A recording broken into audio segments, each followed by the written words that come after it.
important that what he says is a powerful statement of the world today. But I wanna, whenever we inject something, we want to inject it positively, sensibly. And I want to say to the brother there, if there was a lion in front of your only water supply, what would you do? So see, now is there no more excuses for why we can't serve Yahweh? He said he killed it. And this is where, and I heard Jackie Wilson talk about relationship. And I want to say this, that you got to go further in relationship.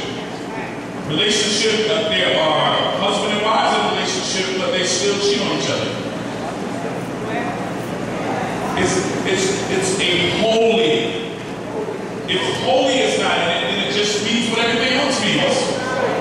A relationship is just two people who are in a situation together. But when it's holiness, it automatically changes the whole ingredients. So we have to make sure that Yahweh is the center. He is the standard. Now, without holiness, there's no standard. Yahweh is the standard. And I wanted to say that because I can relate to KRS.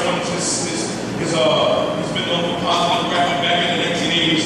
And it's important to understand that everything we do in life, no matter who you decide to mark as an example or what demon you decide to listen to, it's going to have a consequence.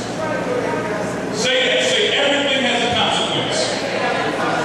So if at times I've seen a situation that wasn't so ideal for me to come into to get closer to Yahweh, I made it what I had to make it of in order to get Yahweh because I needed Yahweh, and the thing that was in my way did not outweigh the thing that I needed that was in front of that.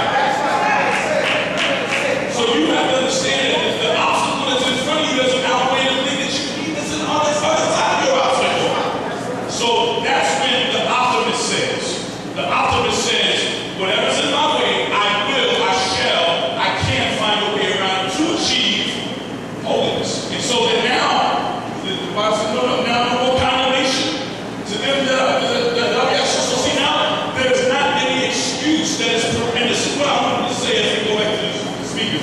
There's no excuse that is permissible to why we cannot achieve what Yahweh is asking us to achieve. I've seen college students that will break night to pass an exam, but won't come to church for one prayer meeting to say their goal. Prayer is the devotion. And now, as far as I want to say this, but this is going to lead you to your next point. I put these in a specific order for a reason because holiness means to be dedicated. Dedicated means to devote. And devoted means to dedicate yourself to a task or a particular purpose. So see, when you seek Yahweh for holiness, it leads you to a time that said holiness upholds its own standard. Because a lot of us tend to think that, well, I'm going to wait till Yahweh bring me to the standard. But see, Yahweh don't bring you anywhere. He said, well, I'll set before you what? You don't make no decisions for you either. We are called something that's called pre-mortal. Pre-mortal means Yahweh gives us the ability to make our own decisions. So Yahweh is responsible, but not responsible, that's double talk, for the decision we made. Responsible for humanity, but he's not responsible for the decisions that we as humans make. So Yahweh is setting before us some really serious decisions. I said this to you, Brother Matthew, Mr. Matthew, is because I was watching the movie 2012. And I watched all the people that were narrated by masses. We were going about our regular everyday life.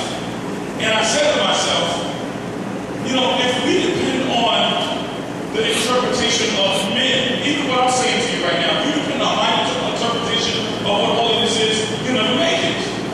You have to depend on what Yahweh's interpretation of holiness is. The requirement says, as I'm giving it to the minister right now, that holiness without. Now this is not an option. Without holiness, in which no man. So now it leads you to the place because how many of you can really realize this? That you can't be holy without first humbling yourself.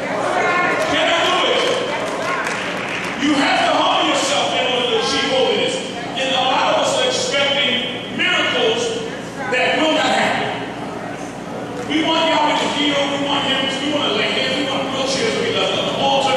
But this is a powerful, pure entity that Yahweh is going to place in the care of them who have achieved holiness. Power to Yahweh.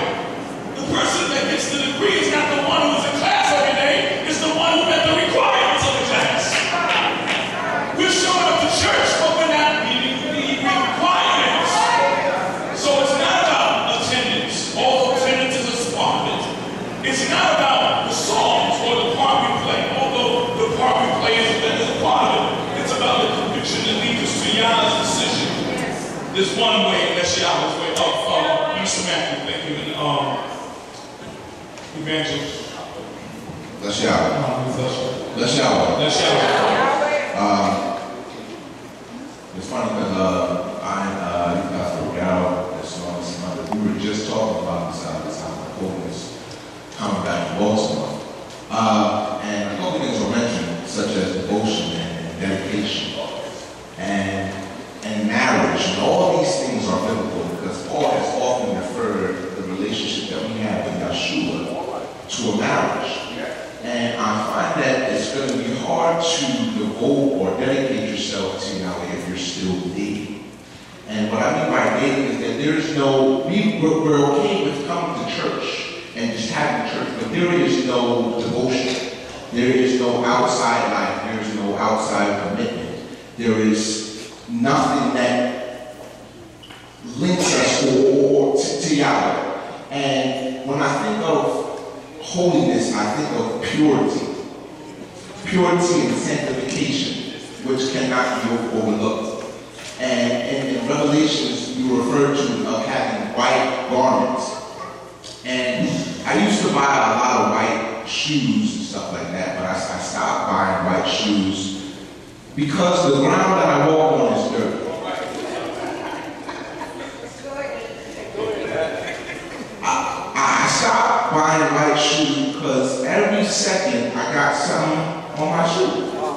And it's noticeable.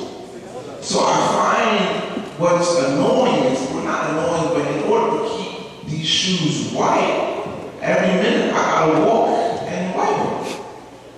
Every minute I gotta walk and clean my shoe. And that's why Paul says that we die daily. Because every second we have to be before Yahweh, cleansing ourselves and you know, let His word purge us. And that's the difficulty of wearing white, because when I wear white, I can't go everywhere I want to go. I cannot walk in certain places because my garments will get messed up. And I cannot sit in certain spots because my garment will get messed up. That's why David says,